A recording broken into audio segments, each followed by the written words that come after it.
Oscars: will Leonardo DiCaprio and Brad Pitt face off in Best Actor category?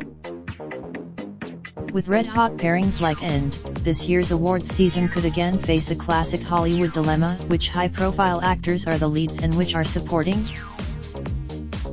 Last year, Olivia Colman upset Glenn Close to win the Oscar for Best Actress, but truth be told, Colman wasn't the sole lead of The Favorite.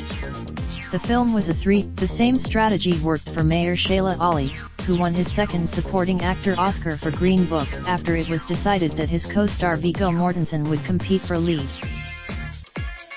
This year, a similar scenario is playing out with DiCaprio and Pitt in Quentin Tarantino's. While both share it, Sony hasn't revealed its plans yet, but several insiders think the studio will position DiCaprio in lead and Pitt in supporting. An Academy member tells me, "It's the best work Brad has ever done, but it's all driving Rick's narrative."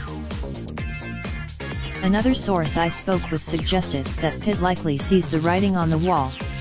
"I can actually see," and, fortunately, it doesn't sound like Pitt's ego will drive him to push for lead.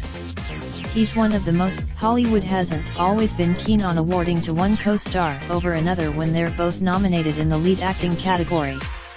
In the 17 studios and awards, consultants seem to have learned a lesson, because the last time two leads were up against each other was in 1992, when Susan Sarandon and Geena Davis were both nominated for Thelma and Louise.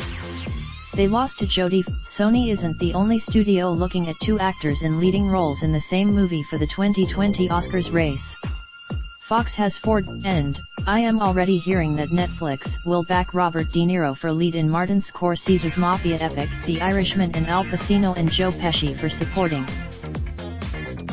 As for Robert Eggers' pure two-hander The Lighthouse, a source tells me A24 is probably setting Robert Pattinson up for lead and Willem Dafoe for supporting. Another possible contender is Netflix's Vatican drama, The Two Popes. Jonathan Pryce, while pushing one lead of a two-hander to supporting could cause some awkwardness and tension between the actors, it's also an embarrassment of riches, one studio executive said. It's a good problem. Raindrop, drop top, smoking, no cooking the hot pot. Fucking on your bitch, yeah, that. Looking up, open the park,